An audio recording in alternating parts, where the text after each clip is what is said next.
Boa noite, pessoal.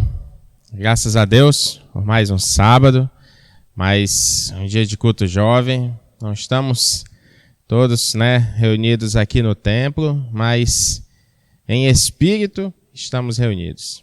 O mesmo espírito nos une em adoração ao nosso Deus. E eu convido você agora para a gente fazer uma oração, agradecendo a Deus por esse dia, com essa oportunidade que temos. Vamos orar. Santíssimo Deus, nosso Pai, nosso Senhor, nós te agradecemos. Agradecemos, Deus, pela nossa vida, pela proteção, pelo amor, pelo cuidado. Obrigado, Deus, por mais um sábado, Pai, em que podemos nos reunir, Pai, em um só espírito para te adorar. Obrigado, meu Deus, pela vida de cada um, Senhor.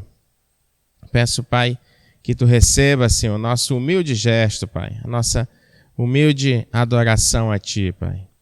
Peço, Deus, que Tu receba cada palavra, meu Deus, cada louvor, cada instante, Pai, deste culto, nos diversos lugares, Pai, nos diversos lares, Pai, aqueles que estão assistindo e adorando, Pai. Que Tu receba a adoração individual de cada um, Pai. Obrigado, meu Deus, por tudo. E traz, Deus, a nossa mente, Pai, sabedoria, entendimento, para entender, meu Deus, a Tua vontade e a Tua palavra. Obrigado por tudo, e é em nome de Jesus que oramos. Amém. Nós vamos começar louvando ao nosso Deus, e vamos cantar louvores a Ele agora. Vamos louvar. Os que confiam no Senhor são como os montes de Sião, eles jamais se abalam, eles permanecem para sempre. Se são aqueles que depositam no Senhor toda a sua confiança. Vamos adorar o Senhor, os que confiam no Senhor.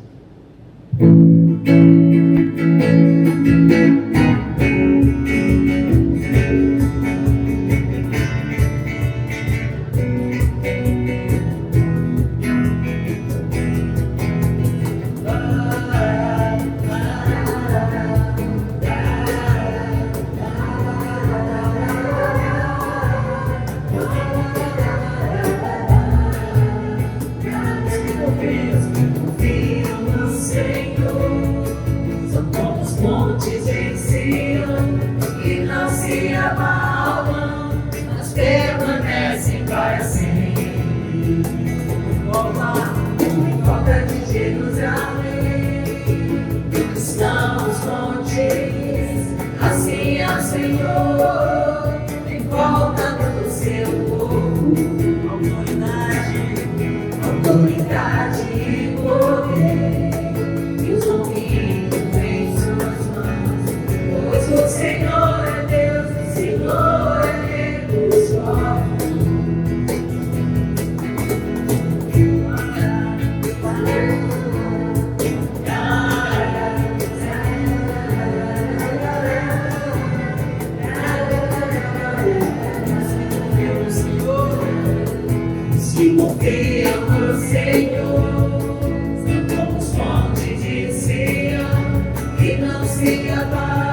continuar louvando o nosso Senhor pela sua bondade e a sua misericórdia que dura para sempre em nossas vidas. Por tudo que Ele tem feito esses dias por cada um de nós o adoramos na beleza da sua santidade.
Vamos continuar adorando nosso Deus, mas agora vamos estudar um pouco da sua palavra, né?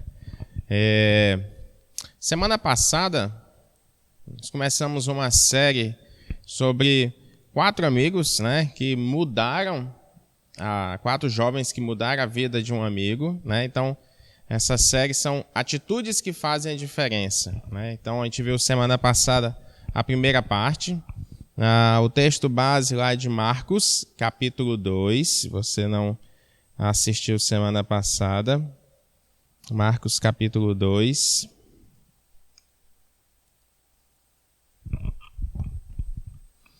Que fala sobre quando Jesus é surpreendido, né, por 4 jovens que, para levar o seu amigo paralítico até Jesus, eles destelharam a casa, né? Então,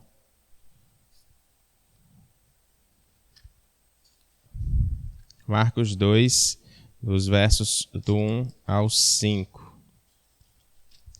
Poucos dias depois, tendo Jesus entrado novamente em Cafarnaum, o povo ouviu falar que ele estava em casa. Então muita gente se reuniu ali, de forma que não havia lugar junto à porta. E eles ele lhes pregava a palavra. Vieram alguns homens trazendo-lhe um paralítico, carregado por 4 deles.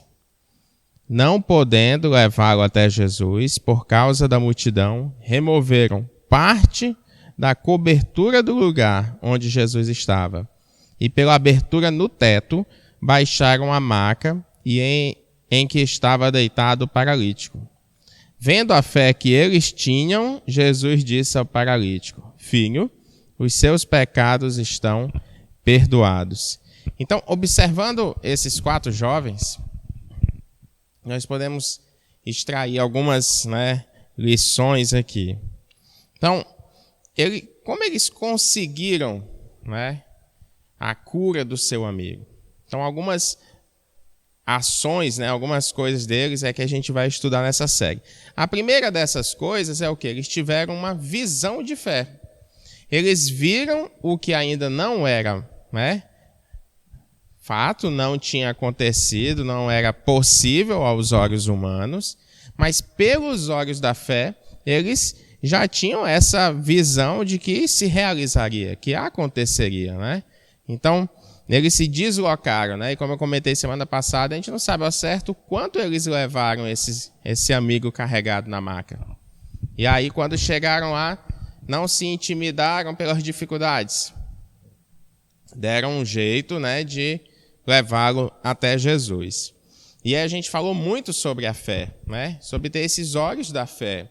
E a gente viu que muitos outros, grandes homens e mulheres de Deus, citados nas Escrituras, tiveram essa mesma visão, E Josué e Caleb, tiveram essa visão quando viram as cidades às quais eles foram espionar, ainda na época de Moisés, mas os outros 10 espias não tiveram. O próprio povo de Israel, saindo do Egito, viram grandes coisas, mas logo eles não perderam essa visão, ou nunca criaram de fato essa visão de fé. E eu falei bastante sobre a questão de que nós não temos que esperar o milagre para desenvolver a fé. Na verdade, ao contrário, a nossa fé, por meio dela, nós podemos alcançar os milagres de Deus em nossa vida. E hoje, o que eu quero ver é a segunda parte dessa mensagem. Que aqueles homens, além de acreditarem no impossível, além de, pelos olhos da fé, eles já viram seu amigo recuperado, curado, eles também transformaram essa fé em obras. O segundo ponto das atitudes desses amigos é o quê? Transformar a fé em obras. Eles não ficaram apenas no campo espiritual, eles transformaram essa sua convicção em ações. E qual era a ação daquele momento? É levar. Quais seriam as dúvidas que viriam na cabeça? Poxa, será que realmente vai dar certo? Olha o esforço. Carregar um paralítico até lá na casa, depois desdenhar. Já pensou se não dá certo? Mas eles agiram, não ficaram no campo das dificuldades. Quando você vai fazer alguma coisa, como é que é a sua visão? Ela foca nas dificuldades ou ela foca nas possibilidades, em como a gente vai fazer? Quando a gente vai fazer algum projeto, seja ele qual for, pessoal, aqui na igreja mesmo, vamos fazer uma programação, uma programação grande, que vai envolver muita gente, como a gente fez a adaptação do Sonho de Natal, Vive Estar e outras assim. Quais são as nossas dificuldades? Nós temos várias dificuldades. Questão de estrutura física, nós temos espaço limitado, questão de equipamento, de recursos, de pessoas. Mas se eu olhar só por esse lado, nunca vai sair. Porque é natural nós sempre percebermos com mais facilidade os problemas. Ixi, isso não vai dar certo. Ixi, a gente precisa de tantos homens porque tem os 12, tem Jesus, tem soldados e a gente só tem participantes esses e não sei o quê. Então, quando a gente vai olhando só para esse lado, nós nunca vamos realizar nada. E nós nunca vamos experimentar o milagre de Deus, porque nós não estamos olhando também pela fé. Esses homens, eles agiram. E se desse errado? Eles tentaram. E se der errado? Nós tentamos. Nós temos que dar o primeiro passo, não é? Seguir, não é? Com os olhos da fé firmes, né? Essa é a nossa direção, as nossas ações e obras vão direcionar para isso. Mas vamos ver um pouco do que as Escrituras falam, né? Não tem como a gente falar de fé e obras sem falar de Tiago. Então vamos lá, Tiago, nosso ponto de partida hoje, no capítulo 2. Tiago, capítulo 2, a partir do verso 14, diz assim: de que adianta, né, qual a vantagem, meus irmãos, alguém dizer que tem fé se não tem obras? Acaso a fé pode salvá-lo? Se um irmão ou irmã estiver necessitando de roupas e do alimento de cada dia, e um de vocês lhe disser, vá em paz, aqueça-se, alimente-se até satisfazer-se, sem porém lhe dar nada, de que adianta isso? Assim também a fé, por si só, se não for acompanhada de obras, está morta. Mas alguém pode dizer, né? Alguém vai dizer assim, você tem fé e eu tenho obras. Mostre-me a sua fé sem obras, e eu mostrarei a minha fé pelas obras. Você crê que existe um só Deus? Muito bem. Até mesmo os demônios creem e tremem. Insensato. Quer certificar-se de que a fé é sem obras? De que a fé sem obras é inútil? Não foi Abraão, nosso antepassado, justificado por obras, quando ofereceu seu filho Isaque sobre o altar? Você pode ver que tanto a fé como as obras estavam atuando juntas, e a fé foi aperfeiçoada pelas obras. Cumpriu-se assim a escritura que diz, Abraão creu em Deus, e isso lhe foi creditado como justiça. E ele foi chamado amigo de Deus. Vejam que uma pessoa é justificada por obras e não apenas pela fé. Caso semelhante ao de Raabe, a prostituta. Não foi ela justificada pelas obras quando acolheu os espias e os fez sair por outro caminho? Assim, como o corpo sem espírito está morto, também a fé sem obras é morta. Esse texto aqui, algumas pessoas, né, acabam confundindo e pensando, mas a Bíblia aqui não está se contradizendo? Como é que Tiago pode dizer que a fé sem as obras é inútil, né? É morta? Tiago, né, parece exaltar as obras, mas e a nossa salvação, né? Você vê aqui no verso 14, ele diz assim, de que adianta, meus irmãos, alguém dizer que tem fé se não tem obras? Acaso a fé pode salvá-lo? Mas se a gente for naquele texto básico, né, de Efésios, capítulo 2, versos 8 e 9, né, diz que pela graça sois salvos, né? Pela graça vocês são salvos mediante a fé. E isso, né, não vem de nós, é dom de Deus, nem por obras para que ninguém se glorie.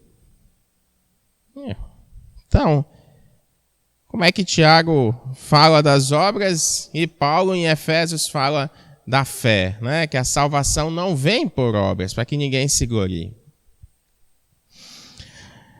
Para a gente entender isso, né? Eu vou explicar uma ilustração aqui. Eu vi uma frase uma vez, não sei se você já viu aí, alguma vez recebeu algum textinho, imagem com essa frase, eu achei bem interessante.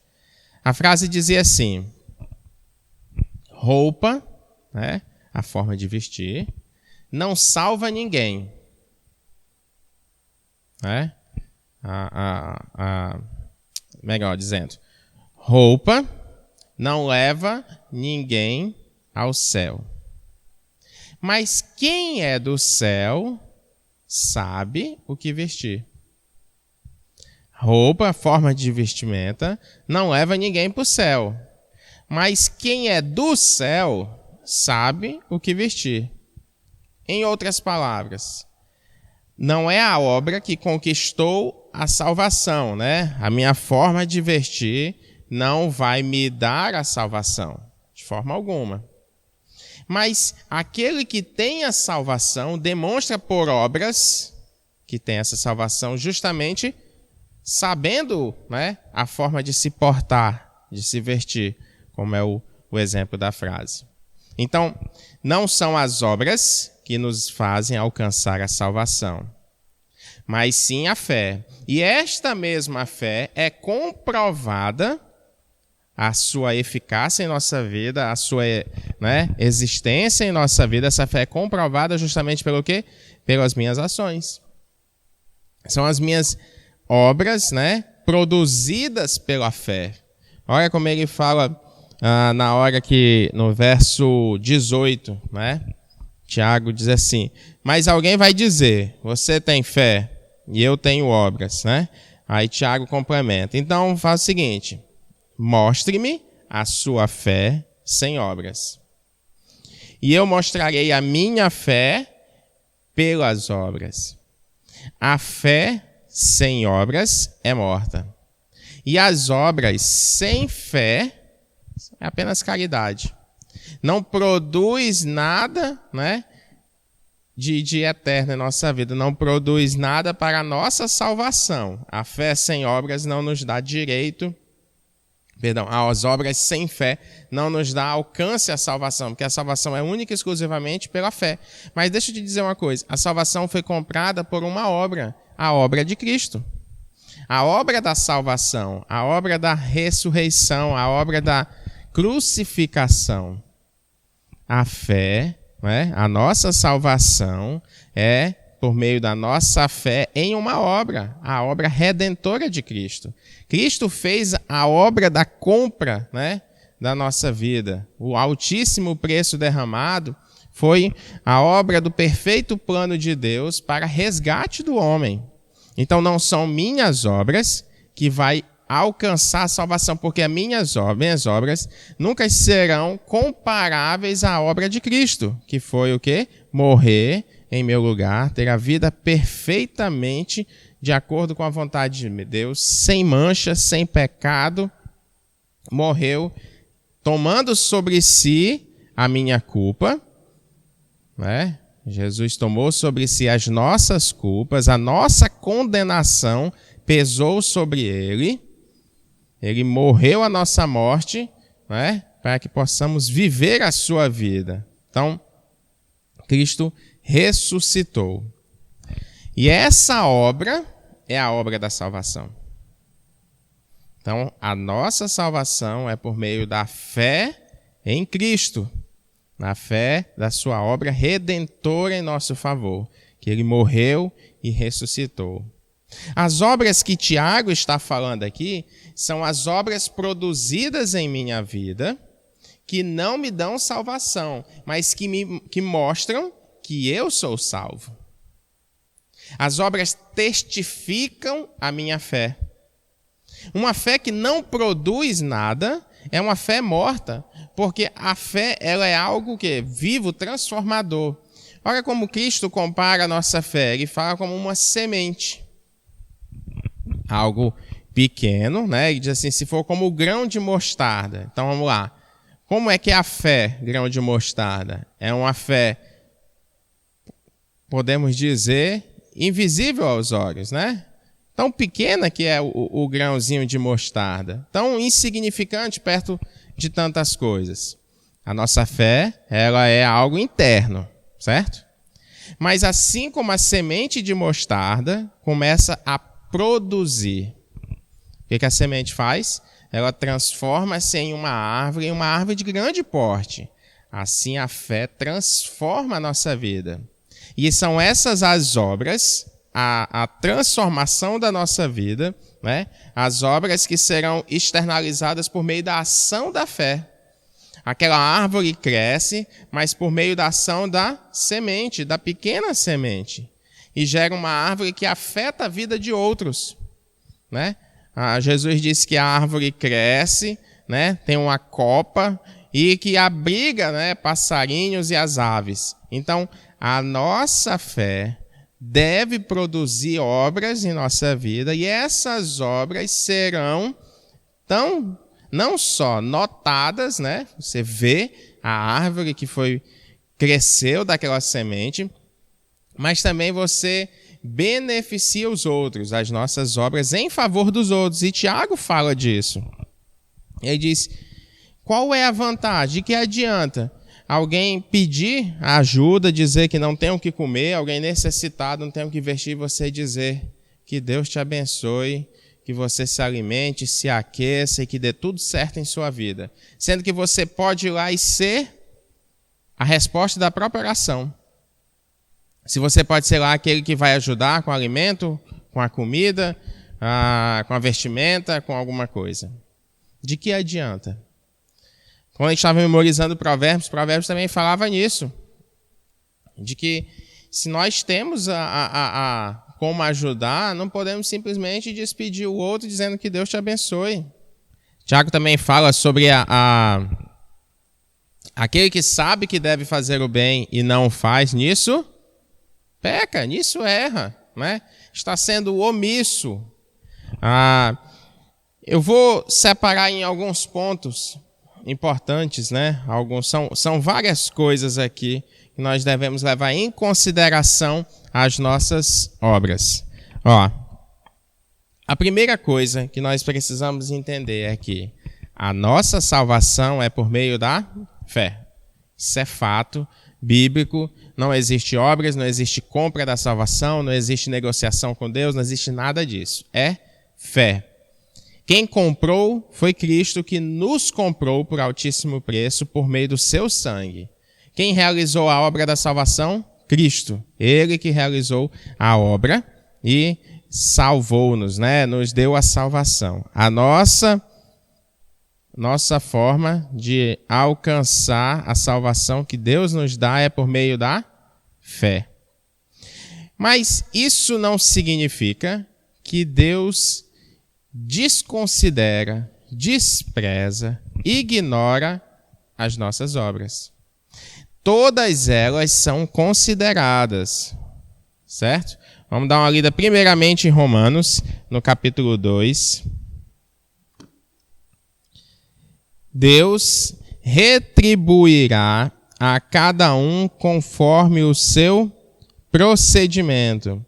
E essa passagem aqui faz referência, né? Você pode voltar lá, depois ver em Provérbios 24:12, Salmos 62:12. Mas Deus retribuirá a cada um conforme o seu procedimento. E ele diz aqui, olha, a alguns ele vai dar a vida eterna. Para quem? Para aqueles que persistindo em fazer, né, ações, o bem, buscam glória, honra e imortalidade. Mas haverá ira e indignação para os que são egoístas, rejeitam a verdade e seguem a injustiça. Haverá tribulação e angústia para todo ser humano que pratica o mal. Primeiro o judeu, depois o grego, mas haverá glória, honra e paz para todo o que pratica o bem. Primeiro para o judeu, depois para o grego, e assim sucessivamente. Então, as nossas obras não são desconsideradas. Aquilo que fazemos, né? Haverá um retorno, ou não é, a bênção e galardão de Deus, ou a nossa própria condenação. No capítulo 3 de Colossenses, o verso 23, também fala disso, né? Tudo o que fizerem, façam de todo o coração, como para o Senhor, e não para homens, sabendo que receberão do Senhor a recompensa da herança. É a Cristo, o Senhor, que vocês estão servindo. Mais uma vez, as nossas obras, as nossas ações, elas nos trarão frutos. O que nós estamos plantando? O que as nossas obras estão demonstrando de mim? As minhas ações, o que elas estão falando da minha fé? Porque as obras não nos dão a salvação, mas a salvação que vem por meio da fé, ela tem que produzir algo em minha vida. Se ela não produz, eu tenho uma fé morta. E será que semelhante fé me salva? Aquela passagem de Tiago no capítulo 2, verso 14, na tradução da Almeida Revista Atualizada, eu gosto da expressão que está lá, porque diz assim: meus irmãos, qual é o proveito se alguém disser que tem fé, mas não tem obras? Pode acaso semelhante fé salvá-lo? Está falando, será que essa fé realmente é a fé que te salva? Porque a fé que eu conheço em Cristo, isso o Tiago falando, né?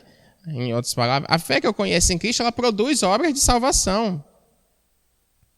Mas se tu diz que tem fé e não produz nada em tua vida, será que realmente tu está salvo? Será que realmente tu tem a verdadeira fé? Ou tu tem o modismo de dizer que tem fé? Muitos dizem, né? Não, creio em Deus. Mas nada de Deus está na vida dele. Muitos dizem, eu sou filho de Deus, mas não falam com o Pai. Não obedecem ao Pai Celestial. Não vivem como filho do Pai. Será que semelhante fé pode salvá-lo? Será que há salvação, né, há fé nessa vida? Né? Realmente é a fé que salva? Jesus mesmo disse, né, que qualquer pequena obra que nós fizermos será recompensada. Então não tem como desprezar as nossas ações, as nossas obras. Jesus falou, até um copo de água que você der ao menor dos servos. É como se estivesse fazendo a mim, e certamente você terá o seu galardão, a sua recompensa. Eu separei aqui 4 coisas. 4 obras que devem estar presentes em nossa vida. Essas obras mostram a fé que temos. Não estou dizendo que essas obras é que nos salvam, mas a fé que nos salva tem que produzir essas obras em nossa vida. Se elas não estiverem produzindo em nossa vida, observe bem como está a sua fé, se não é uma fé morta. A primeira obra que a fé verdadeira tem que produzir em nossa vida é a obra da regeneração. A obra da transformação de caráter. Isso é algo externalizado, é a obra que nós vamos mostrar que Cristo está transformando nossa vida. Né? A primeira obra de Cristo em nossa vida é o quê? A obra da reforma. É a obra de tirar algumas coisas da nossa vida, de colocar outras coisas, né? Como se estivesse reformando a casa. Ou quando nós tomamos uma decisão com Cristo, nós dizemos o quê? Senhor Jesus, Tu és o meu Salvador, Tu és o meu Senhor. Toma conta de minha vida. Beleza, você está dando a chave da sua casa, né? A sua vida e a sua casa para Cristo. O que o novo dono faz? Reforma. Olha, isso tem que sair. Isso tem que mudar de lugar. Isso aqui que estava bem no meio da sala, uma prioridade na sua vida, agora ele tem que ficar aqui para o lado, ele não é mais tanta prioridade. Isso aqui que você desprezou a vida toda, agora você tem que priorizar mais. Então Cristo começa essa transformação. Então a primeira obra em nossa vida, como resultado da fé verdadeira e genuína, é o quê? Regeneração, mudança de caráter, mudança de vida. É o nascer de novo que Cristo disse para Nicodemos. O que é necessário? Jesus disse, nasça de novo.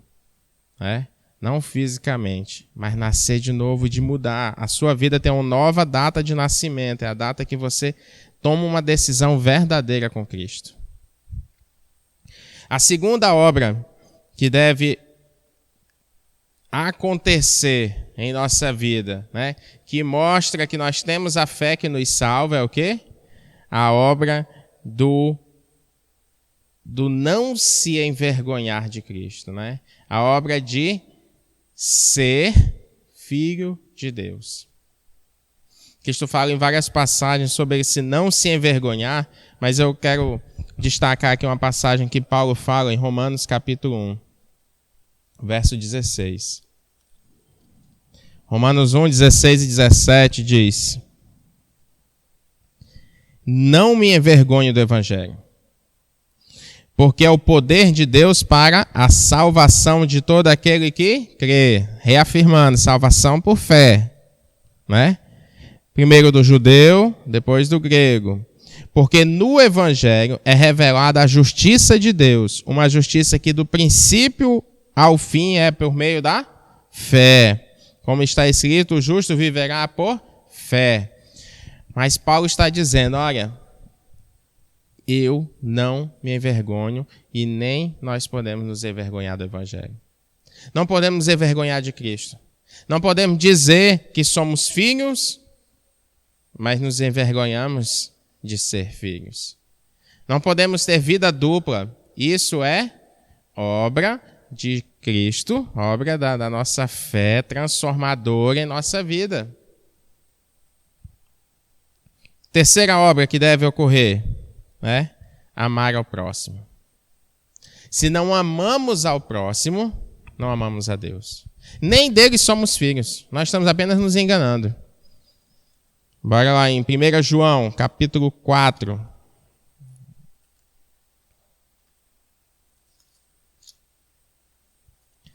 Versos 7 a 11.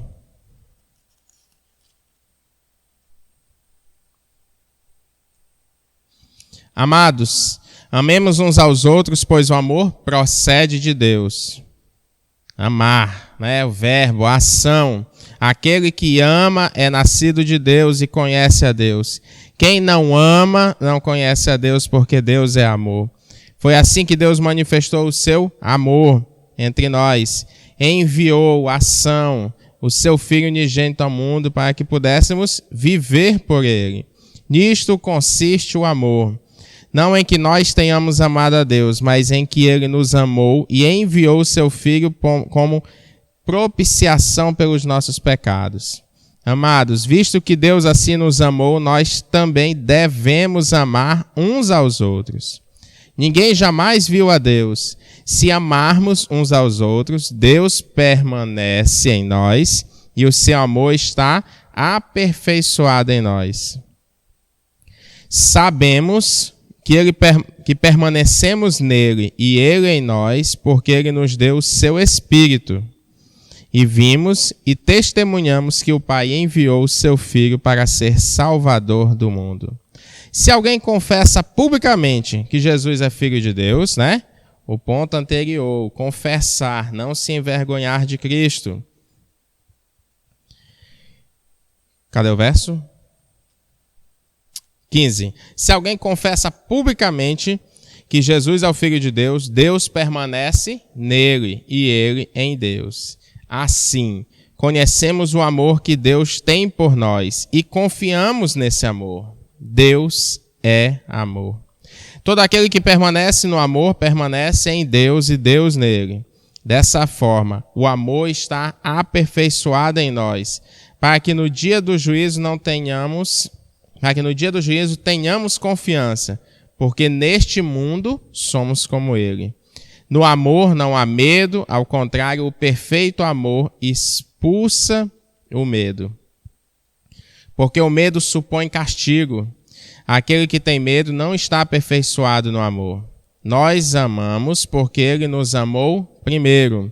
Se alguém afirmar, eu amo a Deus, mas odiar seu irmão, é mentiroso. Pois quem não ama seu irmão, a quem vê, não pode amar a Deus a quem não vê. Ele nos deu este mandamento. Quem ama a Deus, ame também seu irmão. Isso é obra. É obra que a fé que nos salva, a fé salvadora, a fé verdadeira, produz em nossa vida. Se nós não amamos ao próximo, não amamos aos nossos irmãos, nós estamos o quê? Nos enganando. Nós não temos uma fé viva.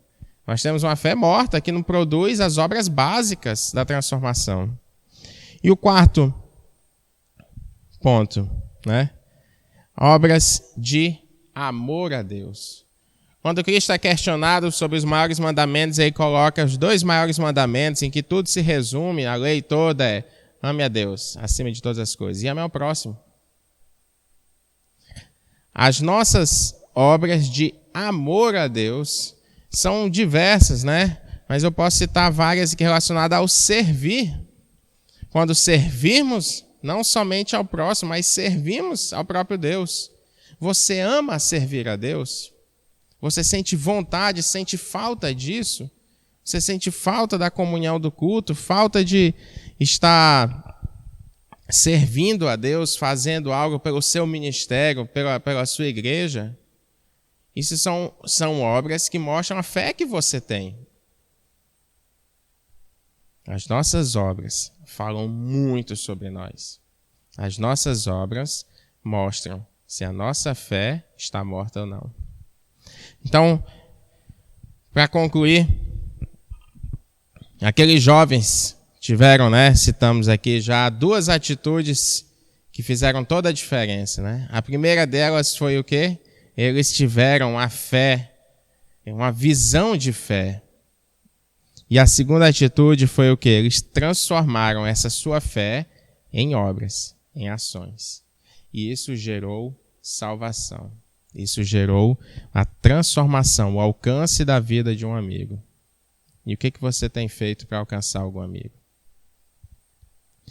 Nós vamos agora orar. Semana que vem a gente continua essa série vendo mais outro ponto da atitude deles.